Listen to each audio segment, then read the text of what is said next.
എല്ലാവർക്കും നമസ്കാരം. മേക്ക് സ്റ്റുഡിയോയിലേക്ക് സ്വാഗതം. T20 വേൾഡ് കപ്പിലെ ആദ്യ പോരാട്ടത്തിൽ അയർലൻഡിനെതിരെ തകർപ്പൻ വിജയവുമായി ടീം ഇന്ത്യ അങ്ങനെ തുടങ്ങിയിരിക്കുകയാണ്. ഇത്തവണ കിരീട പ്രതീക്ഷയിൽ കുറഞ്ഞതൊന്നും ടീം ഇന്ത്യക്ക് സ്വപ്നം കാണാനുമില്ല. കാരണം അത്രയ്ക്ക് കരുത്തുറ്റ ടീമുമായിട്ടാണ് USA-ലും വെസ്റ്റ് ഇൻഡീസിലുമായിട്ട് നടക്കുന്ന T20 വേൾഡ് കപ്പിന് ഇന്ത്യ ഒരുങ്ങി തന്നെ പോയിട്ടുള്ളത്. വേൾഡ് കപ്പിന് മുന്നോടി നടന്ന ഒരേ ഒരു സന്നാഹ മത്സരത്തിൽ ബംഗ്ലാദേശിനെ തകർത്തെറിഞ്ഞ ഇന്ത്യ ലീഗ് സ്റ്റേജിലെ ആദ്യ പോരാട്ടത്തിൽ അയർലൻഡിനെതിരെ 8 വിക്കറ്റിനായിരുന്നു കഴിഞ്ഞ ദിവസം ജയിച്ചു കയറിയത്. അപ്പോൾ മത്സരത്തിലുടനീളം ചർച്ച ചെയ്ത് നമുക്കറിയാം, ഒരുപിടി മാറ്റങ്ങളുമായിട്ട് അപ്രതീക്ഷിത മാറ്റങ്ങളുമായിട്ടായിരുന്നു രാഹുൽ ദ്രാവിഡ് കഴിഞ്ഞ ദിവസം ഇന്ത്യൻ ടീമിനെ അയർലൻഡിനെതിരെ കളിക്കാൻ ഇറക്കിയത്. വിരാട് കോഹ്ലി, രോഹിത് ശർമ്മയ്ക്കൊപ്പം ഇന്നിങ്സ് ഓപ്പൺ ചെയ്യാനെത്തിയപ്പോൾ യശസ്വി ജയ്സ്വാൾ പുറത്തിരുന്നു. ഒപ്പം ആദ്യ മത്സരത്തിൽ, അതായത് സന്നാഹ മത്സരത്തിൽ രോഹിത് ശർമ്മയ്ക്കൊപ്പം ഓപ്പൺ ചെയ്ത സഞ്ജു സാംസൺ 11ൽ സ്ഥാനം കിട്ടിയിട്ടുണ്ടായിരുന്നില്ല.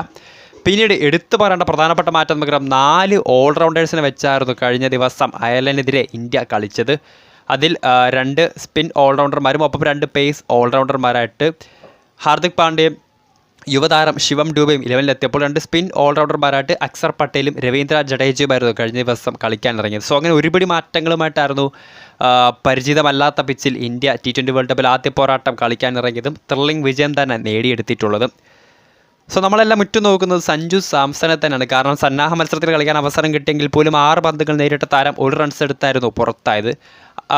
T20 വേൾഡ് കപ്പിൽ ആദ്യ പോരാട്ടത്തിൽ അയർലൻഡിനെതിരെ കഴിഞ്ഞ ദിവസം അദ്ദേഹത്തിന് കളിക്കാൻ 11ൽ സ്ഥാനവും കിട്ടിയിരുന്നില്ല. സോ അടുത്ത മത്സരം എല്ലാ ക്രിക്കറ്റ് പ്രേമികളും ഒരുപോലെ കാത്തിരിക്കുന്ന റൈവലറി പോരാട്ടം തന്നെയാണ്. ജൂൺ 9 സൂപ്പർ സൺഡേ ക്ലാഷിൽ ഇന്ത്യ വേഴ്സസ് പാകിസ്ഥാൻ പോരാട്ടമാണ് USA-ൽ നടക്കാൻ പോകുന്നത്. സോ അങ്ങനെ ഒരു മത്സരത്തിൽ മലയാളി താരം ഇന്ത്യൻ ടീമിൽ ഇന്ത്യൻ കുപ്പായമണിയെ കളിക്കാൻ ഇറങ്ങുമെന്നാണ് മലയാളി ക്രിക്കറ്റ് പ്രേമികളൊക്കെ ഒരുപോലെ കാത്തിരിക്കുന്നത്.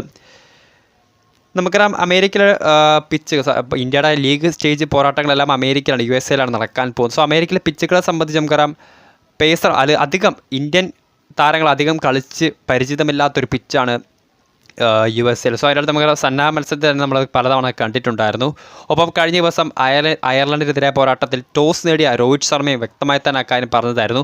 പരിചിതമല്ലാത്തൊരു പിച്ചാണ്. സോ അതിനകത്ത് തന്നെ ഞങ്ങൾ ചേസ് ചെയ്യാനാണ് ടോസ് നേടി നിസ്സംശയം ബൗൾ ചെയ്യാനുള്ള തീരുമാനം എടുക്കുകയായിരുന്നു. സോ അങ്ങനെ ഒരുപാട് ചർച്ച ചെയ്യേണ്ട പിച്ചുകൾ തന്നെയാണ് USA, അതായത് ഇന്ത്യയുടെ ലീഗ് സ്റ്റേജ് പോരാട്ടങ്ങൾ നടക്കുന്നത്. സോ അങ്ങനെ ഒരു പിച്ചിലാണ് ഞായറാഴ്ച ത്രില്ലിംഗ് പോരാട്ടത്തിൽ പാകിസ്ഥാനെ ഇന്ത്യ നേരിടാൻ പോകുന്നത്.